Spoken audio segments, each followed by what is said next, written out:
नमस्कार, आप देख रहे हैं न्यूज इंडिया और मैं हूं आशिफ इकबाल। आज फिर हम 9 साल की चर्चा कर रहे हैं, मोदी सरकार के 9 साल की, और चर्चा करें और भला केंद्रीय मंत्री मीनाक्षी लेखी जी से बात न करें, ऐसा कैसे हो सकता है। तो हम अभी आपको सीधे रूबरू करा रहे हैं विदेश राज्य मंत्री मीनाक्षी लेखी जी, जो दिल्ली की भी बहुत बड़ी नेत्री हैं। नमस्कार मैडम।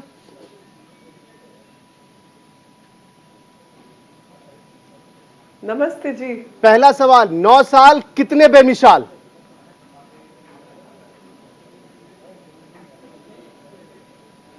9 साल तो पूर्ण रूप से बेमिसाल रहे, क्योंकि कोई क्षेत्र ऐसा नहीं है जहां पर मोदी सरकार ने गरीब, किसान, वंचितों, महिलाओं के लिए कार्य ना किया हो और पूर्ण कर्तव्य निष्ठा से एक एक जगह पर काम करने का और मुश्किलें हल करने का प्रयास किया गया है। बिल्कुल। आप दिल्ली में दिल्ली की सरकार हो या विपक्ष के तमाम लीडर हो, वो कह रहे हैं कि 9 साल में कुछ भी काम नहीं हुआ, बल्कि वो 9 सवाल पूछते हैं। महंगाई को लेके पूछते हैं, महिला सुरक्षा को लेके पूछते हैं। तो ऐसे सवालों का जवाब के तौर पे आप क्या कहेंगी?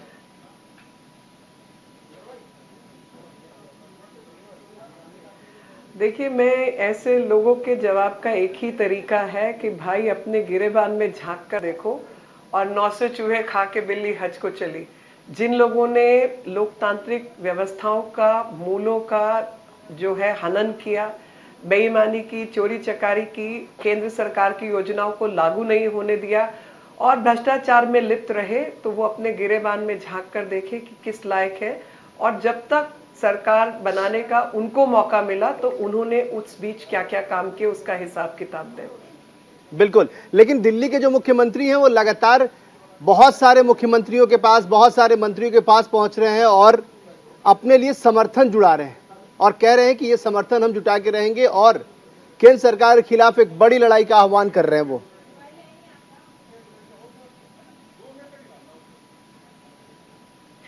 देखिए, ना तो किसी के मन और ना ही किसी के विचार को हम बदल सकते हैं, क्योंकि अगर मन और विचार उनके स्वच्छ होते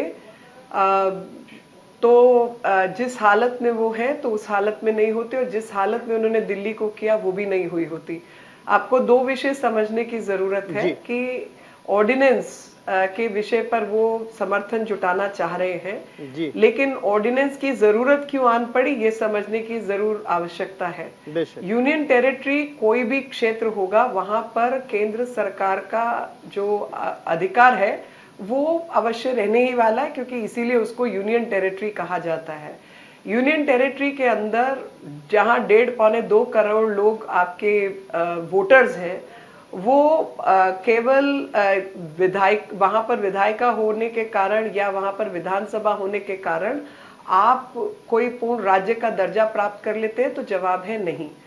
केंद्र सरकार की समझ के अनुसार जो नियम कानून थे वो सर्विसेज का अधिकार केंद्र सरकार के हाथ में देते थे, इसलिए उन्होंने जो भी कार्य किया उस हिसाब से किया। लेकिन जब वो मामला सुप्रीम कोर्ट में गया, सुप्रीम कोर्ट ने तय किया कि नहीं, जो नियम कानून है वो अपर्याप्त है और इन विशेष अधिकारों के लिए, सर्विसेज सेक्टर के लिए अगर केंद्र चाहे तो कोई कानून ला सकता है। ये सुप्रीम कोर्ट की रीडिंग थी। अब एक बार सुप्रीम कोर्ट की रीडिंग आ गई तो उसको करेक्ट कराने का कोई और तरीका नहीं है सिवाय कानून लाने के। कानून लाने के लिए हम थोड़ा इंतजार कर सकते थे, जब पार्लियामेंट चलती हम तब ला सकते थे, लेकिन जब इस न्यायपालिका के इस आदेश को जमीन पर आया, इनके हाथ में आया, अगले ही दिन से जो लोग भ्रष्टाचार के खिलाफ काम कर रहे थे, उसकी जांच कर रहे थे, कागज जुटा रहे थे, बाकी प्रक्रियाओं में लगे हुए थे, इन्होंने कुछ ही घंटों के अंदर सबके एन मास तबादले करना शुरू कर दिया पूरे रूप से, और उन सब सबूतों को मिटाने के लिए ये जुट गए जो कि इनके भ्रष्टाचार के पक्ष में गवाही देते थे। तो ऐसे में केंद्र सरकार के पास कोई और औचित्य नहीं था और उनको ऑर्डिनेंस लानी पड़ी। अब ऑर्डिनेंस के विरोध में जो भी आकर खड़ा होगा उसका स्पष्ट मतलब है कि वो भ्रष्टाचार के पक्ष में खड़ा है। मुझे नहीं मालूम कि कितनी विपक्षी पार्टियां अपने आप को भ्रष्टाचार कहलाने के लिए तैयार होंगी। हाँ, जहां तक केजरीवाल जी का सवाल है, वो चाहे जहां मर्जी घूमे, क्योंकि वो भी देश में आजादी का विषय है। ना किसी को सोचने से और ना किसी को आने जाने से आप रोक सकते हैं। बिल्कुल। मैम, एक चीज जानना चाहेंगे मीनाक्षी जी कि आप अपने अगर विभाग की बात करें, हम 9 साल के अचीवमेंट की बात कर रहे हैं, 9 साल में सेंट्रल गवर्नमेंट ने क्या क्या किया है, क्योंकि हम बार बार ये कह रहे हैं कि 9 साल बेमिसाल। कैसे, अगर आपके विभाग की बात करें तो क्या क्या अचीवमेंट है जो आप बताना चाहती हैं, जो तमाम हमारे जो करोड़ों दर्शक हैं वो जानना चाहते हैं, प्लीज। देखिए, बहुत सारा जो हमारे विभाग का काम होता है वो अन्य विभागों को कोऑर्डिनेट करने का काम होता है। बेशक। तो उस तरीके से देखा जाए तो आंकड़े और आकलन जो है थोड़ा सा भिन्न होगा। जी। क्योंकि उसमें हम ये नहीं कह सकते कि हमने इतना प्रोडक्शन बढ़ा दिया, उतना कर दिया। लेकिन हाँ, ये जरूर है कि जिस प्रकार से G20, SCO समिट, यूनिड्रॉइट, ऐसी तमाम अंतरराष्ट्रीय एजेंसीज हैं जिनकी अध्यक्षता करने का मौका भारत सरकार को मिला, भारत को मिला, और UN सिक्योरिटी काउंसिल में जो टेम्पररी मेंबरशिप रहती है, अध्यक्षता रहती है, उन सब में बेहतरीन काम किया गया। चाहे वो ईयर ऑफ मिलेट्स डिक्लेयर करने का काम हो, चाहे वो योगा डे सेलिब्रेशन का काम हो, चाहे अन्य क्षेत्रों में भारत का जो दमखम है वो पूरे विश्व में जीता जागता उदाहरण है। आम जनता की बात करें तो प्रधानमंत्री जी डायरेक्टली इस विभाग को अपनी निगरानी में लेकर काम करते हैं। तो ऐसे में जो भारत के प्रधानमंत्री के द्वारा अंतर्राष्ट्रीय स्तर पर भारत की छवि भारतीय के मन में जो एक उत्साह पैदा करती है, वो छवि भी हमको चारों ओर देखने को मिली, जिसके कारण चाहे इन्वेस्टमेंट का क्षेत्र हो, अंतर्राष्ट्रीय कोऑपरेशन का विषय हो, उन सब में हमको कई विषयों पर सहयोग भी मिला। और ऐसे में जब पेंडेमिक का दौर गया, कोरोना का दौर गया, और साथ में अंतर्राष्ट्रीय स्तर पर कई प्रकार के कॉन्फ्लिक्ट्स रहे, इन तमाम कॉन्फ्लिक्ट्स के बीच में विभिन्न विचारधाराओं के साथ समन्वय बिठाते हुए भारत के पक्ष में जो भी चीजें हो सकती थी, भारत की सरकार ने प्रधानमंत्री जी के आदेश अनुसार कार्य किया और लगातार भारत के पक्ष को दुनिया को समझाने का और क्रियान्वयन का कार्य उसमें रहा। अगर किसी भी भारतीय को कहीं पर भी कोई तकलीफ हुई, मान लीजिए यमन में, लीबिया में, सीरिया में, यूक्रेन में, और हाल फिलहाल में सूडान में, उससे पहले अफगानिस्तान में, तो ऑपरेशन दुर्गा शक्ति, कावेरी, गंगा, ऐसे तमाम कार्य किए गए कि हर भारतीय के मन में ये विश्वास आया कि अगर हम मुश्किल के दौर में कहीं फंसेंगे तो भारत सरकार हमारे साथ खड़ी हुई दिखेगी और हमें उस मुश्किल की जगह से निकालकर बाहर लेकर आएगी। तो वो भी पक्ष चारों तरफ देखने को मिलता है। और ऐसे माहौल में जहां पर पूरी अर्थव्यवस्थाएं विश्व की संकुचित हो रही हैं, डेवलप देश भी पीछे हट रहे हैं, वहां पर हम 2014 के दौर को अगर याद करें तो फ्रेजाइल 5 यानी 5 बिल्कुल चरमराती हुई अर्थव्यवस्थाओं के क्षेत्र में पहुंच गए थे। उन चरमराती अर्थव्यवस्थाओं से 9 साल के भीतर टॉप 5 में पहुंचना अपने आप में एक बहुत बड़ा जो है काम हुआ है, और भागीरथ प्रयास इसके पीछे रहा प्रधानमंत्री जी का, जो आप सबके समक्ष है। बिल्कुल मीनाक्षी जी, आपने कहा कि हम ऐसे तो काम नहीं गिना सकते, लेकिन हम आपको जरूर बता सकते हैं। आपने तो इतनी सारी चीजें बता दी कि लोगों को अभी ये जानकारी भी नहीं थी, बल्कि बहुत शुक्रिया आपका कि आपने तमाम चीजें बताई और बहुत साफ साफ। आप तो जीवन रक्षक है, आपका विभाग तो जीवन रक्षक विभाग कह सकती हैं आप, जितनी सारी चीजें आप लोगों ने की है। एक चीज और जानना चाहते हैं, G20 का महत्व जरूर जानना चाहते हैं। तमाम दर्शक, जैसे ही मालूम चला कि आपसे बात होगी तो उन लोगों ने इसके बारे में जरूर जानना चाहा, उत्सुकता है उनके मन को लेकर। वो ये चाहते हैं कि इतनी बड़ी उपलब्धि जिस अभी इस वक्त कहीं भी जाते हैं लोग, वहां G20 के बारे में बताया जाता है। अगर आप थोड़े कम शब्दों में, क्योंकि माना यह जाता है कि बहुत सधे हुए शब्दों में आप अपनी बात रखती हैं, तो प्लीज अगर आप बता सके तो।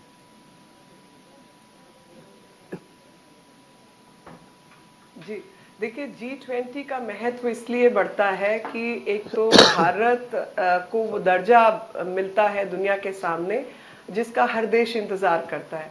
G20 ऐसे बड़े देशों का संगठन है जिनके पास 85% विश्व की अर्थव्यवस्था जो है वो कंट्रोल करते हैं।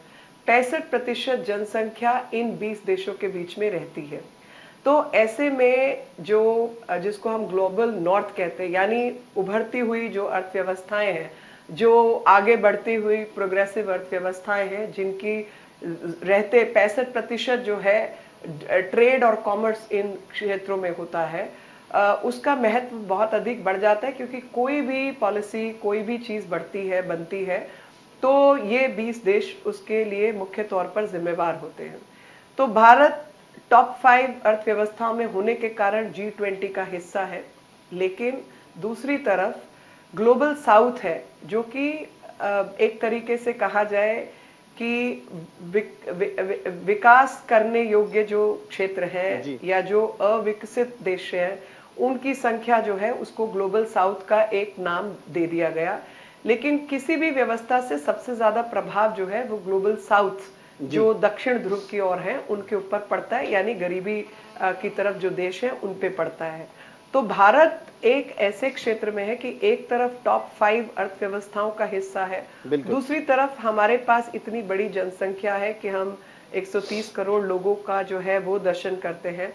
तो ऐसे में ग्लोबल साउथ किस प्रकार से प्रभावित होगा ग्लोबल 20 देशों की व्यवस्थाओं से, तो भारत उसका नेतृत्व कर रहा है। और पहली बार हुआ कि ग्लोबल साउथ की आवाज, यानी वॉइस ऑफ द वॉइसलेस, जिनकी बात सुनी नहीं जाती थी अब तक, उनकी बात दुनिया के आगे रखने का काम भारत ने किया। तो भारत सही मायने में एक सेतु का काम कर रहा है कि ग्लोबल नॉर्थ और ग्लोबल साउथ के बीच में, by becoming the voice of the voiceless, यानी जिनके विचार हैं, जिनको व्यक्ति उसको कहने का मौका नहीं मिल रहा है, व्यक्त करने की क्षमता नहीं है, तो उन सब की बात कहने का काम जो है वो भारत कर रहा है, जहां पर भी पॉलिसी के विषयों की बात आती है। और पूर्व की सभ्यता होने के कारण और पश्चिम की जितनी प्रशासनिक व्यवस्थाएं हैं, चाहे कानून नियम हो, चाहे जुडिशरी हो, चाहे इलेक्शन कमीशन हो, चाहे इंडिपेंडेंस बाकी इंस्टीट्यूशंस की हो, डेमोक्रेसी की बात हो, लोकतंत्र की बात हो, तो ग्लोबल ईस्ट और ग्लोबल वेस्ट को भी भारत रिप्रेजेंट करता है और सही मायने में एक सेतु के रूप में काम कर रहा है। और इसलिए सबसे अच्छी और सुंदर व्यवस्थाओं को भारत एक प्रतिबिंब के रूप में दुनिया को दर्शाता है। बिल्कुल। तो आपको लगता है कि जो एक बड़ी उपलब्धि है कि आप इस वक्त प्रधानमंत्री नरेंद्र मोदी की कैबिनेट का एक अहम हिस्सा हैं, इसको आप किस तरीके देखती हैं?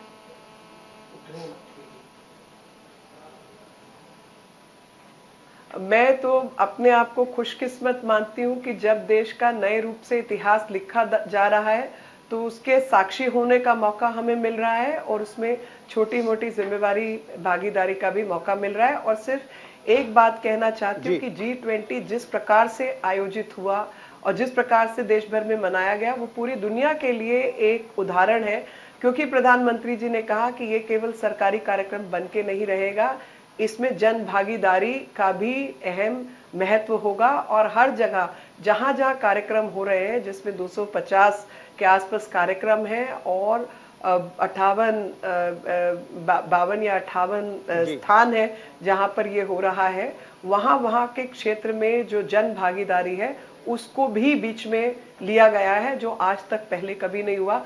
और सब देश जिनसे भी हमारी बात होती है वो आके हमें यही कहते हैं कि भारत के आयोजन को मैच कर पाना बहुत ही कठिन काम है। एक आखिरी सवाल आपसे, क्योंकि आपका बहुत कीमती वक्त है और बहुत सारे लोग कतार में होंगे, मुझे पता है। आखिरी सवाल, अभी हाल फिलहाल प्रधानमंत्री ऑस्ट्रेलिया के दौरे पे थे, जिसको पूरी दुनिया ने देखा, और आप क्योंकि विदेश राज्य मंत्री हैं, उस तरह के आयोजन होने, जैसे आपने भी कहा कि उस पैरामीटर को हमने ऐसा सेट कर दिया है कि वहां तक पहुंच पाना बहुत मुश्किल है और देशों के लिए, इससे भी बड़ा आयोजन की उम्मीद की जा सकती है?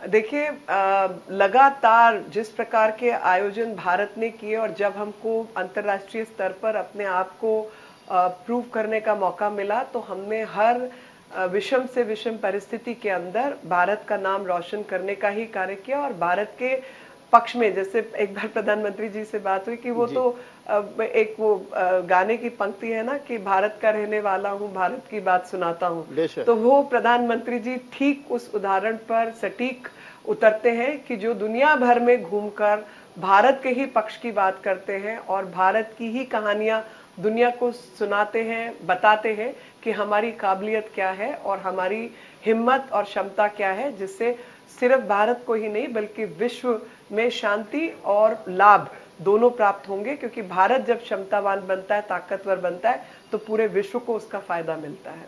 बहुत बहुत शुक्रिया मीनाक्षी जी, आपने कीमती वक्त निकाला न्यूज इंडिया के लिए, बहुत बहुत धन्यवाद। और 9 साल पे हम चर्चा कर रहे थे केंद्र सरकार के 9 साल पे, और बार बार ये कहा जा रहा था केंद्रीय मंत्री अपनी बातों को रखेंगे और सीधे तौर पे न्यूज इंडिया से एक्सक्लूसिव बातचीत में पहले हरदीप सिंह पुरी और उसके बाद मीनाक्षी लेखी ने अपनी तमाम बातें रखी, अपने विभाग की बातें रखी, ये भी बताया कि उनका विभाग इस 9 सालों में कितने सारे अचीवमेंट कर चुका है। आप देखते रहिए न्यूज इंडिया, क्योंकि यहाँ खबरों का सिलसिला रुकता नहीं है।